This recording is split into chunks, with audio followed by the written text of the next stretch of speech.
প্রিয় দ্বাদশ শ্রেণীর শিক্ষার্থী বন্ধুরা, বঙ্গলি ইউটিউব চ্যানেলে তোমাদেরকে স্বাগত। আজকের ভিডিওতে রবীন্দ্র পরবর্তী যুগের অন্যতম বিখ্যাত আধুনিক কবি জীবনানন্দ দাশ রচিত শিকার কবিতাটির সংক্ষিপ্ত কবি পরিচিতি, উৎস এবং গুরুত্বপূর্ণ শব্দার্থ সহ সম্পূর্ণ বিষয়বস্তু আলোচনা করব।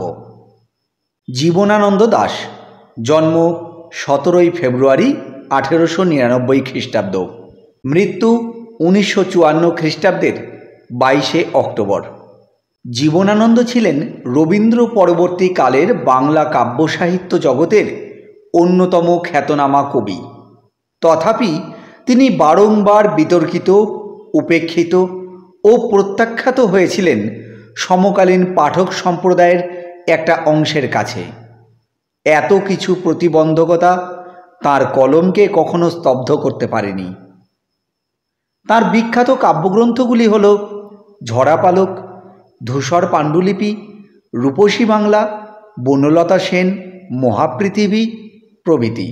তাঁর কবিতাকে স্বয়ং রবীন্দ্রনাথ চিত্ররূপময়তার আখ্যা দিয়েছেন, যার অর্থ জীবনানন্দ দাশের কবিতার বর্ণনা এতটাই নিপুণ ও নিখুঁত যে চোখের সামনে তা যেন ছবির মতো ফুটে ওঠে।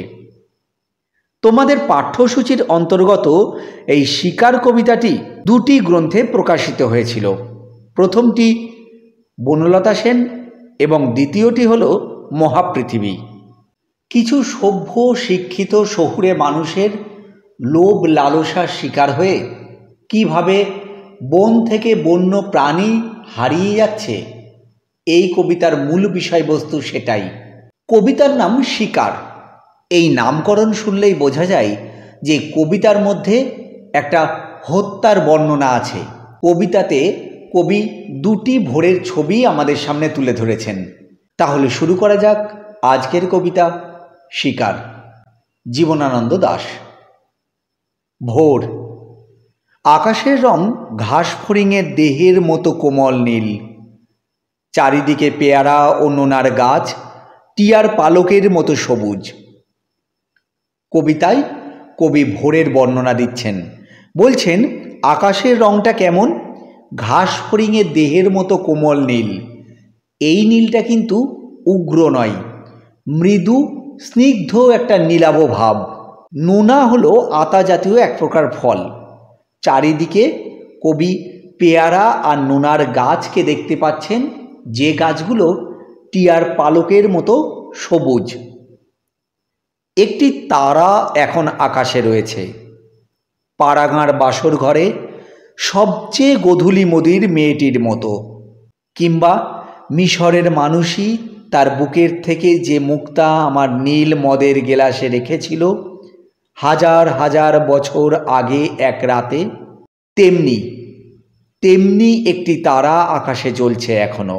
এরপরে কবি সেই ভোরের আকাশের বর্ণনা দিচ্ছেন। বলছেন যে হালকা হালকা দিনের আলো ফুটে উঠছে ঠিকই, তবে আকাশে এখনও একটা তারা আছে। পাড়াগাঁর বলতে কবি বোঝাচ্ছেন পাড়া গ্রাম। সেখানকার বাসর ঘরে বিবাহের রাত্রের যে সবচেয়ে গোধূলি মদির মেয়েটি, গোধূলির যে লালচে আভাপূর্ণ আলো চারিদিকে ছড়িয়ে আছে, সেই আলোর মাদকতা মাখা একটি মেয়ে। তিনি কল্পনা করছেন যে বহু আগে সেই মিশরীয় সভ্যতায় একজন মানুষই, অর্থাৎ একজন নারী, তার বুকের থেকে যে মুক্তাটা নিয়ে কবির নীল মদের গেলাসে রেখেছিল হাজার হাজার বছর আগে এক রাতে, যে সময় একজন মিশরীয় নারী কবির নীল মদের গ্লাসে তার বুকের থেকে মুক্তাটি রেখেছিলেন, ঠিক সেই রকম নীলাভ আকাশে শোভা পাচ্ছে সেই একটি নক্ষত্র। তার মানে এখনও সূর্যের আলো সম্পূর্ণভাবে ফুটে ওঠেনি। হিমের রাতে শরীর রাখবার জন্য দেশওয়ালিরা সারা রাত মাঠে আগুন জ্বেলেছে। শীতের রাতে শরীরকে গরম রাখবার জন্য দেশওয়ালিরা, সেখানকার আদি বাসিন্দা যারা, তারা কি করেছে সারা রাত মাঠে আগুন জ্বেলেছে এই শীত নিবারণের জন্য, দেহটাকে উষ্ণ করার জন্য। সেই আগুন কেমন? মোরগ ফুলের মতো লাল আগুন। মোরগ ফুল আগে সচরাচর খুব দেখা যেত, এখন অবশ্য তার সংখ্যা অনেকটাই কমে গেছে। কিছু কিছু ক্ষেত্রে তোমরা ফুলের যে তোড়াগুলো হয় তার মধ্যে অনেক সময় লাল রঙের এক ধরনের ভেলভেটের মতো ফুল দেখতে পাওয়া যায়। এই ফুলগুলোই কিন্তু মোরগ ফুল। ঠিক সেই ফুলের রঙে লাল আগুন, শুকনো অশ্বত্থ পাতা দুমড়ে এখনও আগুন জ্বলছে তাদের। সেই আগুনটা শুকনো অশ্বত্থ পাতা দিয়ে জ্বালানো হয়েছিল, সেই আগুন এখনও জ্বলছে। সূর্যের আলোয় তার রং কুমকুমের মতো নেই আর, হয়ে গেছে রোগা শালিকের হৃদয়ের বিবর্ণ ইচ্ছার মতো। চারিদিকে এরপরে যখন ধীরে ধীরে সূর্যের আলো প্রকাশ পাচ্ছে, তখন সেই লাল আলোর উজ্জ্বলতা অনেকটাই ফিকে হয়ে গেছে। সেই আলোর ঔজ্জ্বল্য এখন অনেকটা হয়ে গেছে কেমন না, রোগা শালিকের হৃদয়ের বিবর্ণ ইচ্ছার মতো। একটা রোগা শালিকের মধ্যে কবি মনুষ্যত্ব আরোপ করছেন, করে তিনি ভাবছেন যে সেই রোগা অর্থাৎ রুগ্ন শালিকটা তার হৃদয়ের মধ্যে, তার মনের মধ্যে যে বিবর্ণ ইচ্ছাগুলোকে পোষণ করে, পালন করে চলেছে, ঠিক সেই রকম ফিকে আলো। সকালের আলোই টলমল শিশিরে চারিদিকের বন ও আকাশ ময়ূরের সবুজ নীল ডানার মতো ঝিলমিল করছে। কখনো নীল আকাশ আর কখনো সবুজ পাতার রাশি, সেই দুয়ে মিলে যেন ময়ূরের পেখমের মতো চারিদিকের বন ও আকাশ নীল আর সবুজ রঙে ঝিলমিল করে উঠছে। এরপরেই কবি আসছেন দ্বিতীয় ভোরের বর্ণনায়। দ্বিতীয় ভোরের বর্ণনায় কি বলছেন দেখি। ভোর। সারা রাত চিতাবাঘিনীর হাত থেকে নিজেকে বাঁচিয়ে বাঁচিয়ে নক্ষত্রহীন মেহগিনীর মতো অন্ধকারে সুন্দরীর বন থেকে অর্জুনের বনে ঘুরে ঘুরে সুন্দর বাদামি হরিণ এই ভোরের জন্য অপেক্ষা করছিল।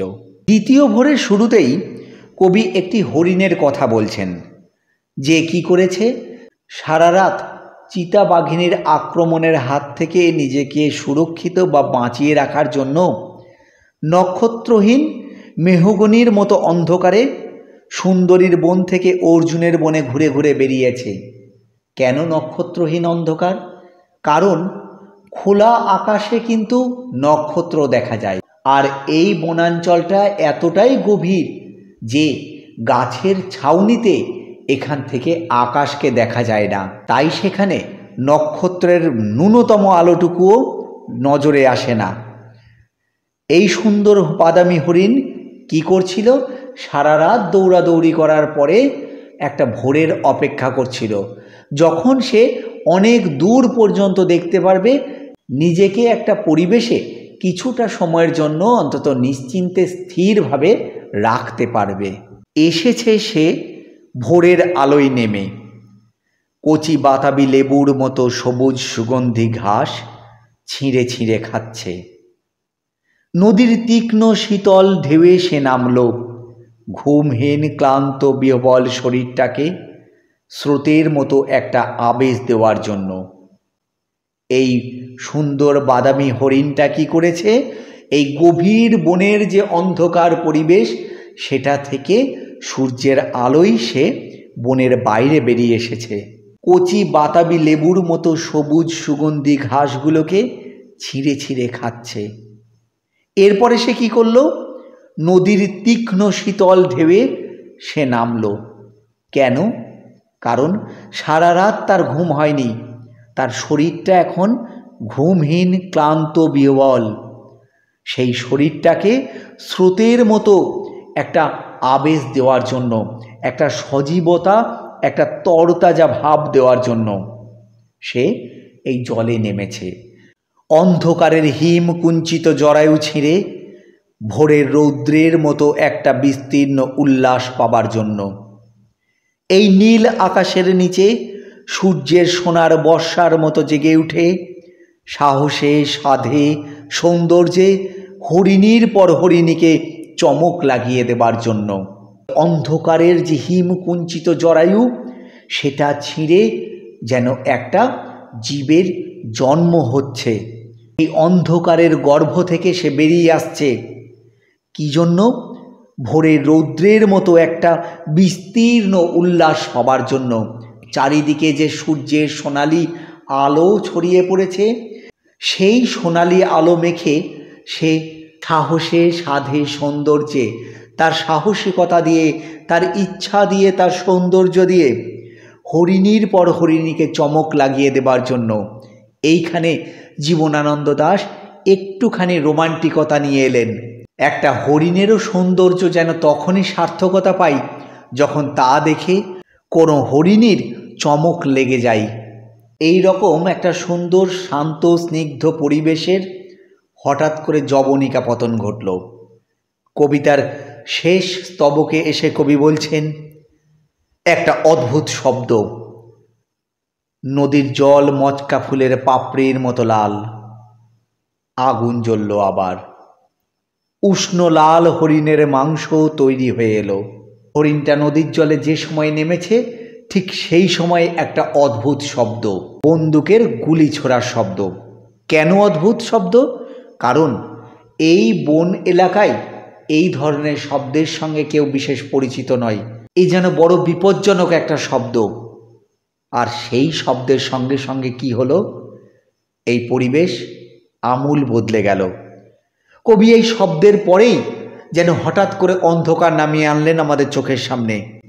তারপরে হালকা করে আলো উঠলে আবার দেখতে পেলাম আমরা নদীর জল লাল টকটকে যে মচকা ফুল হয়, তার পাপড়ির মতো লাল হয়ে গেছে হরিণের রক্তে।